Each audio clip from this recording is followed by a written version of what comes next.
たまにいるよね、言い訳モンスターね。はいはい、やりたくないんですねとかちょっとそうですね。これ不思議性になってる人やばいね。こんにちは。このチャンネルでは今の時代に通用する組織づくり、育成術など役に立つ内容をお話ししています。ぜひチャンネル登録をよろしくお願いいたします。今日はアップルの社員の加藤ちゃんに来てもらいました。せっかくだから自己紹介をお願いします。はい、よろしくお願いします。名前は加藤健吾と言います。27歳で北海道の岩内町出身です。経歴は僕は高校を中退して、そこから建設業で7年ほど社員で働きました。その後アップルに入社して現在で5年目になります。アップルとしては札幌支店のオープニングスタッフに現場スタッフとして入社して、そこから2年ほど勤務した後、関東の江戸川支店に、転勤をしました。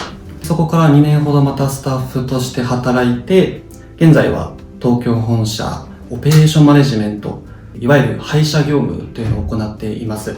ゆくゆくは支店長をやりたいと今は思っています。はい。今日のテーマが、職場でこいつやばいなって思われる人の特徴ってどういうのがあるのかなっていうのをちょっと聞きたくて、今現在僕自身が職場で周りの評価とか印象どう思われているかっていうのが気になっていて、周囲からやばいやつじゃないかって思われていないかどうかっていうのが不安に感じていて、特に人間関係を良好に保ちたいとは思っているんですけども、何が相手にとっての時代になるのかっていうのが分からなくて、最近周りの同僚とか上司とかの態度が冷たく感じてしまったりとか、話す機会が減って孤立しているように思ってしまう瞬間があって、何か自分に問題があるのではないかなと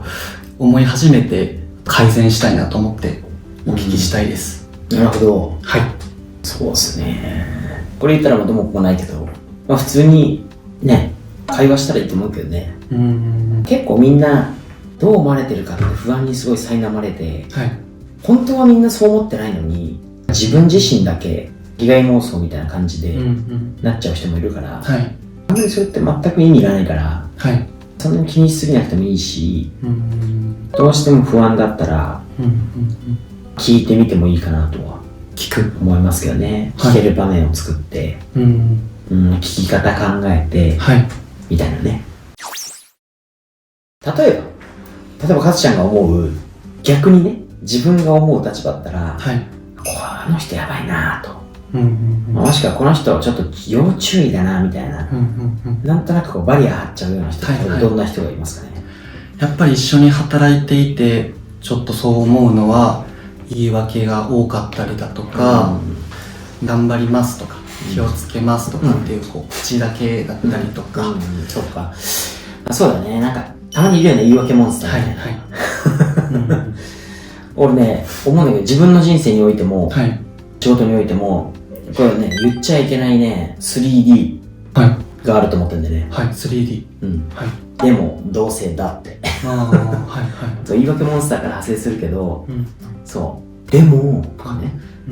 いや、どうせとか、いや、だって、みたいな。でも、どうせだって。全部 D で始まるから 3D なんだけど、こいつね、やばいよね。確かにそうですね。言い訳が多いと。なんかもう話す気なくなってきちゃうからね。このね、3つはね、やめた方がいいですよね。そうですね。営業とかにも言うんだけど、例えばお客様から〇〇してくれることってできますかとかって聞かれた時に、いやーとか、それはちょっととか、否定的な対応、つい発してしまうことは絶対やめなさいと。それってその人を否定するというか、相手からしたら、この人やりたくないんだなとか、この人嫌がってんだなとか、そう捉えちゃうんだね。それがもう発生した瞬間に言ってる方はもう言いたくなくなるし、私のことを受け入れてくれてないお店にとね、こういう気持ちとかインスピレーションになっちゃうんだね。だから従業員も同士も同じで、友達とかもそうでしょ、家族もそうなんだよね。例えば奥さんがね、どこかに行きたくて、来月って何日休めないって、例えば言われたとして、はい、いやー、ちょっと聞いてみないと分かんないんだよね、って言ったら、あ、この人、私とか家族のためになんか休みたいと思ってくれてないんだみたいな、結果休めるか休めないか置いといて、この人なんか私のこと大事に思ってないのに究極論なんだよ、こういうの思われちゃうわけじゃん。はい、わかるでしょ。わかります。自分もそうじゃん。はい、意外とでもこれをやっちゃってる人結構いるのよ。だからあえてやってんだったらまだね、なんかわかるんだけど、これやっちゃうとね、何を言ったかとかじゃないんだよね。そういう意味で、でもどうせだって言ってるのは絶対使わないと。はい。仮にできない、断るとかあったとしても、はい、あ、それはこれをこうやってやってほしいっていうことですね。ちょっと今無理です。こうやってなんかちょっと強すぎるけど、でもまだこっちの方がいい。はい、そうですね。いや、でも自分今これで忙しいんですよ。はいはい、やりたくないんですねってこっちも。そうですね。でもどうせだってとか、すぐ誰がとか、会社がとか上司がとか言う人は、やばいよね。言い訳モンスターって言ったけど 3D を言う人。確かに今聞いてその人はやばいなって思いました。自分の立場だと。自分がそうやったらやばいでしょ。絶対やんないようにした方がいいよね。はい。あとはね、やっぱね、言葉悪いけどね、ファジー野郎だよね。ファジー野郎。曖昧すぎる人。解釈の問題もありますけど、よく顕著に現れるのが、何かミスが起こった時とか、問題が起こった時だね。はい。例えばお母ちゃんなんかやりますと、僕が例えばそれに関して、基本はベースはさ、原因を追求してもらって、次に改善させたいわけじゃん。はい。もう起こっちゃったことだから。はい。次どうするのって本当は聞きたいわけね。はい。大体みんな周りも、例えば取引先もそうだし、上司もそうだし、やってほしいことは、究極は、次に同じようなことをしないためにどう改善しますかっていう話。その手前として、明確なその原因を知りたいのに、すごいファジー。例えば車をぶつけちゃいました。はい。ね。っていう時に、すいません、事故です。車をぶつけちゃいました。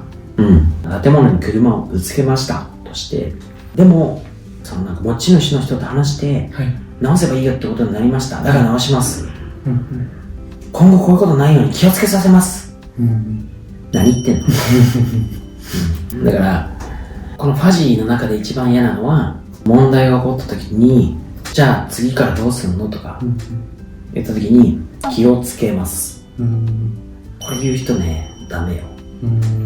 何に気をつけるんでしょうかと。はい。具体的に行動をどうやって変えるんでしょうかって。それがないとまた同じことしますよって会社でもよく言うんだけど、はい、気をつけますってすぐ言うやつ。その手前、何をってやっぱいつも思うんだよね。はいはい、とりあえず、何かあったらすぐごめんなさいを言えばいいみたいな。気をつけます。これ不思議性になってる人やばいね。確かに。でもう一個は、頑張ります。それは頑張れよと。みんな頑張ってるよと。じゃあ、例えば何か計画を言って、こういう方針でやっていこうねと。はい。いろいろ喋ったにもかかわらず、じゃああなた何にしますか？頑張ります。何をみたいなね。気をつけます、頑張りますは超都合のいい言葉みたいな。なりがちだから、もちろん頑張るんだよ。だってこっちもそうじゃん、正直。何を言っていいか分かんない時とか、そのままスムーズに行きたい時に頑張りますって。はい。自分も多分そういう感じで使ってんだよ。気をつけます、頑張ります。これ結構ね、本当に言う人多くて、何よって二言目に聞いちゃうんだけど、これが癖になってると、言われた話を分かってないのに、ちゃんと理解ができてないのに、とりあえず最後頑張りますって言っとけば、お咎めないみたいな思ってる。この前これ言ったじゃんみたいな。そうでしょっけ、全然聞いてねえじゃんみたいな。ダメだこいつ、この返事信用できない。この人の頑張りますが一番信用できないみたいになっちゃうわけ。そうすると、だから頑張ります詐欺になっちゃうわけよ。だからこれはね、そう、わかりやすくファジーやろうって言っちゃったけど、ファジーっていうよりかは、そうだね、気をつけます、頑張りますが口癖になった人。これまずいね。確かに僕も結構無意識で頑張りますとか気をつきますだけ言ってしまってた時があったかもしれないです。どうするじゃあ次から。何を考えてまで言うっていうことですね。話を聞く前に、何かあって多分話してるから、はいはい。問題を起こした時でもいいし、いいことをした時でもいいし、何か業務の指示を受ける時でもいいし、その業務のテーマがあるわけじゃん。はい、この話が終わったら、はい、気をつけるのは、必ず復唱する。自分はこれをやればいいってことですよねとか、確認をしに行く。はいはい、で当然そういうふうに聞くと、分からないことだったら質問するじゃん。はい、復唱する。自分がやるべきことを確認する。これをちゃんと常にやるって思ってると、ちゃんと聞かないと復唱できないし、確かにちゃんと聞かないと自分が何やっていいか分かんないし、ちゃんと聞かないと質問ができないから、こういうふうに人の話を聞くようにすると、自分の頭の中で要約してるわけよ。これとこれを言っていてこういうこと言ってんだなって、それを自分で要約したものを確認しないと、絶対に覚えてるわけないんだから、覚えてるって大体言う人もこれも危ないわけよ。どんだけ頭いいんですかっていつも言う。そうですね。だから必ずそう、この3つ。自分で要約したものをポイントで復唱するんだよね。わかりました。それでは、これがこれでこれですねって、こういうことをおっしゃりたかったんですよねと。自分はじゃあこれをやればいいんですよね。とかって言うと大体、そうだよが返ってくるから、いや、ちょっと違う。これ、そういうことじゃなくて、B じゃなくて B プラスなんだよね、みたいな。修正さんはできるでしょ。自分のやることもそれがはっきりするじゃん。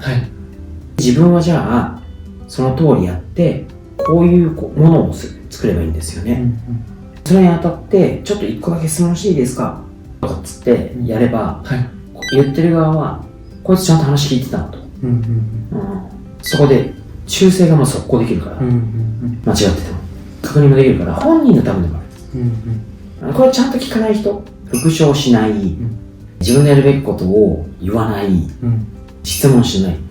わかりました、頑張ります、やります、っていう人が大体できない。で、蓋開けてみたら、あれ、全然違うことやってるんだけどなってなって、そういう人に限ってそれを指摘すると、一生懸命頑張ってる、今更なんか全部ひっくり返されて俺の3日間無駄だったじゃんとかってぐちぐち。この場合ね、上司の指示の出し方も微妙なことあるんですけど、でもそれを微妙かどうかってこっちの力量もあるじゃん。上司のせいにしてもしょうがないから、自分としてどう見られているかとか評価されたいとか、なんだったらやっぱりもう一回ますよ、復唱する、自分のやるべきことこれですよね、質問があるんですけど、これをもう必ずやんないとね。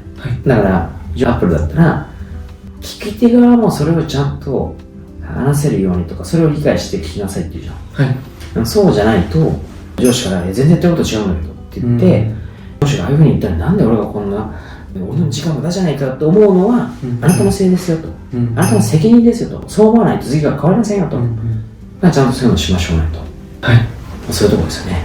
なるほど。確かに今社長が言っていた人っていうのは逆にちゃんと質問をして最後に自分でやるべきことを言う人っていうのは逆にすごい仕事ができる人だなって、やばいやつの逆にいる人だなと思いました。そうですね。まとめますと、僕が一番って思うのは 3D の人ですね。でもどうせだってこれ気をつけましょうと。2つ目はファジーですね。気をつけます、頑張ります、これが口癖の人。これは時間が経てば経つほど上司だけじゃなくて周りからも部下からもそう思われます。みんな真似しますね、部下は。こういうことを同僚でもどうしても口にしてる人はそれを部下見てますんで、部下もあなたに対していやでもとかって言うようになるんですよ。まずは自分からそういうことを言わないように気をつけてやってくればいいかなと思います。勉強になりました。今のお話であった 3D でもどうせだってファジー野郎ですね頑張ります、気をつけますっていうのはもう僕はもう今後明日から言わないように気をつけたいなと思ってます言ってんじゃんいやそうですね、もう明日から気をつけます、頑張ります言わないです。そうだね。でもどうせだっては言わないです。言わない。気をつけます、頑張りますは、頑張りますの場合は何をどう行動するみたいな感じで言うわけ。気をつけますは、何をどのようにやりますっていう感じでイメージやると、言わないですね。言わないです。ありがとうございました。皆様からいただくいいねやコメントはいつも見ていて励みになっています。この動画が気に入った方は、ぜひいいねやコメントをお願いいたします。